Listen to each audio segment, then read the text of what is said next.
नमस्कार साथियों। भारतीय अर्थव्यवस्था, जो कि हम लोग ने भारत में आर्थिक नियोजन के बारे में पिछली क्लास में देखा था, जहां तक हमने आर्थिक सुधार, भारतीय भूमि पर सुधार, अंतर्जातीय विवाहों को प्रोत्साहन देने वाली योजनाओं को देख लिया था। आज हम लोग देखेंगे आत्मनिर्भरता।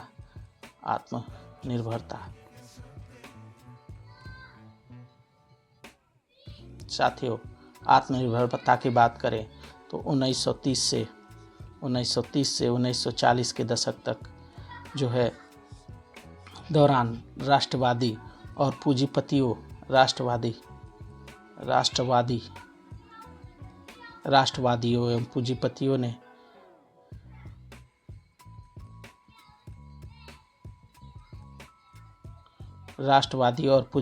ने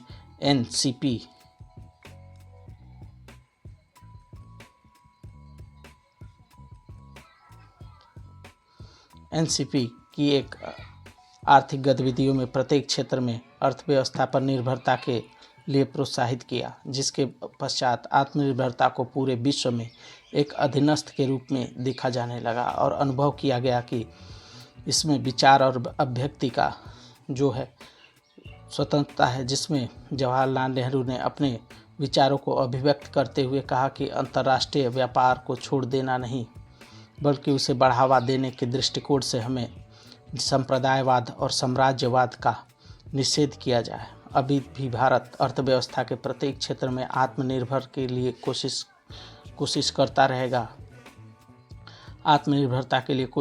रहेगा, परंतु दूसरी ओर पूरे विश्व में व्यापार संगठन के पश्चात भूमंडलीकृत दुनिया में उच्च परस्पर निर्भरता का वास्तविक से जूझ रहा है। आधुनिकीकरण के पारस्परिक और अर्थव्यवस्था के आधुनिकीकरण और नियोजन की इस महामारी को देखेंगे। आधुनिकीकरण, मॉडर्नाइजेशन की परंपरा अर्थव्यवस्था का आधुनिकीकरण नियोजन का एक सर्वोच्च उद्देश्य माना गया। विशेषकर कृषि क्षेत्र, कृषि दुग्ध उत्पाद एवं अनेक क्षेत्रों में आधुनिक पद्धतियों एवं तकनीकियों का सहारा लेते हुए इसे देखा गया, जिसमें भारत के आधुनिक विज्ञान और प्रौद्योगिकी के महत्व को देखा गया। चूँकि अर्थव्यवस्था के प्रमुख चालक जो पीएमएफ था, जिसके रूप में उद्योग को अपनाया गया, इसलिए विज्ञान और प्रौद्योगिकी के बदले आयामों को अपनाना आवश्यक हो गया, जिसके पश्चात भारत में अनेक उद्देश्यों की पूर्ति की गई।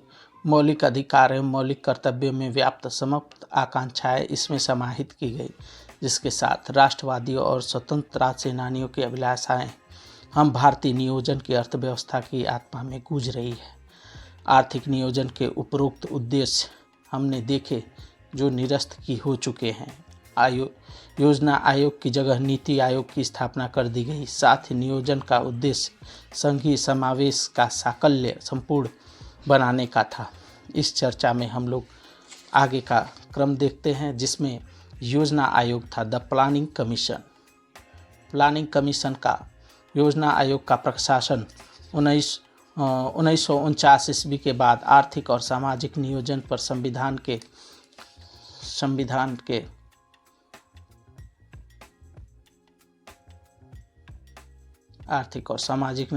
लिए संविधान पर औपचारिक था, परंतु यह स्वतंत्रता और अर्थव्यवस्था के नियोजन के सिद्धांतों के लिए अति आवश्यक था। भारत के लिए यह कार्यखंड सिद्धांतों पर अखंड कार्य कर रहा था।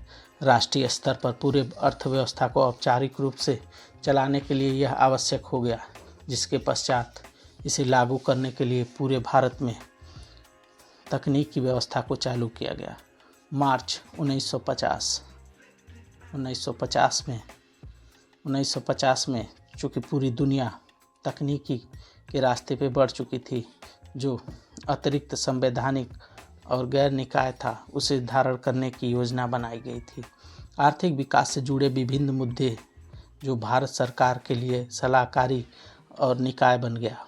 इसके पश्चात आर्थिक विकास के विवेचन के लिए विचार मंडल की व्यवस्था की गई, जिसके तहत प्रधानमंत्री उसके उपाध्यक्ष बनाए गए और इनके कार्यों में इनमें आयोग में समन्वित था, जिसके पश्चात 6 केंद्रीय मंत्रिमंडल छः केंद्रीय मंत्रिमंडल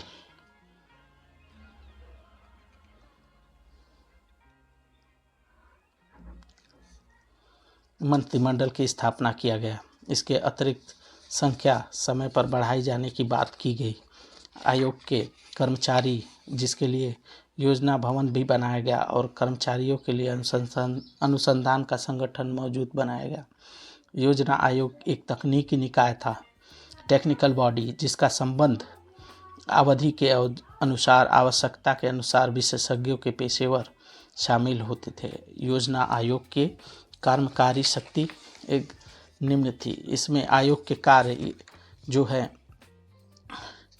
इसका उद्देश्य आर्थिक नियोजन को देखना था, जो कार्य को पूरे भारत में आर्थिक प्रशासन क्षेत्र में लगा सके, जिसमें आर्थिक मंत्रिमंडल के सलाह की आवश्यकता थी। उसके पश्चात भारत में योजना आयोग ने विभिन्न मंत्रालयों के प्रगति एवं प्रबोधन का उल्लेख किया।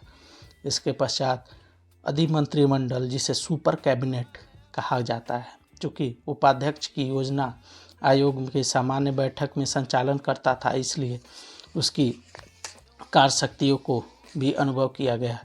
योजना आयोग वर्ष 2002 के उपरांत आर्थिक नीतियों में प्रभावी करने में बहुत हद तक सफल रहा। यद्यपि योजना आयोग के कार्य काफ़ी धीमी गतियों से होते रहे, जिसमें उसने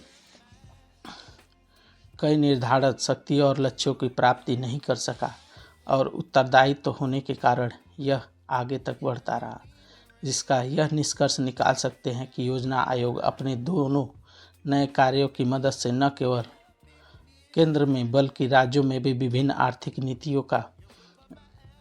नीतियों को बनाने में लगभग फिर भी सफल रहा। हम लोग ये भी देखते हैं कि इन दोनों के मध्य आकांक्षिक और सामयिक दृष्टि से काफ़ी मतभेद भी रहा, जिससे कभी कभी योजना आयोग के विचारों पर भी मतभेदता दिखाई देता है। हम अगर योजना आयोग की लेख की बात करें, जो 1 जनवरी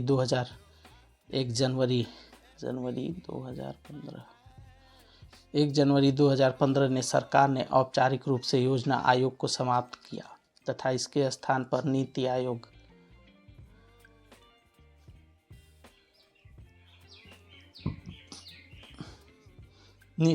की स्थापना की। इसके साथ ही स्वतंत्र भारत के आर्थिक इतिहास का एक युग खत्म हो गया और दूसरा युग प्रारंभ हुआ। विषय के विशेषज्ञों, राजनीतिज्ञों और मीडिया के लंबे समय तक बहस छेड़ता रहा है और यह बहस का विषय बना रहा है। योजना आयोग को पुनर्जीवित करना बेहतर होगा और या इसका उन्मूलन करना, इस चर्चा पर कई बार भावनात्मक भी किया गया, जिससे सरकार अपने विवेक के अनुसार एक एक कदम उठाती रही। नीति आयोग के इस खंड में हमने काफ़ी नीति आयोग को देखा। योजना आयोग के समाधि लेख के रूप में स्वतंत्र मूल्यांकन कार्यालय यानी जून 2014 में योजना आयोग का गठन एक नवजात लोकतंत्र तथा कमज़ोर अनुभवहीन अर्थव्यवस्था के समक्ष उत्पन्न चुनौतियों के मुकाबले इसको काफ़ी ज़्यादा सुदृढ़ बनाना था, जिसके लिए नियोजन के लिए शीर्ष के नीचे दृष्टिकोण से सहारा लिया गया, जिसमें गतिशील केंद्र सरकार के कमज़ोर अर्थव्यवस्था और आर्थिक सामाजिक व्यवस्था का निर्माण करना था। प्रतिवेदन में वर्तमान में योजना आयोग भारत में बाधक माना गया, जिसके बाद इसे हटाकर और नीति आयोग के नए कार्यों के साथ नई संस्था जोड़ी गई। तो साथियों, देख लिया हमने योजना आयोग और नीति आयोग की स्थापना क्यों हुई। अब फिर हम आपसे मिलेंगे अगले क्लास में। तब तक के लिए धन्यवाद।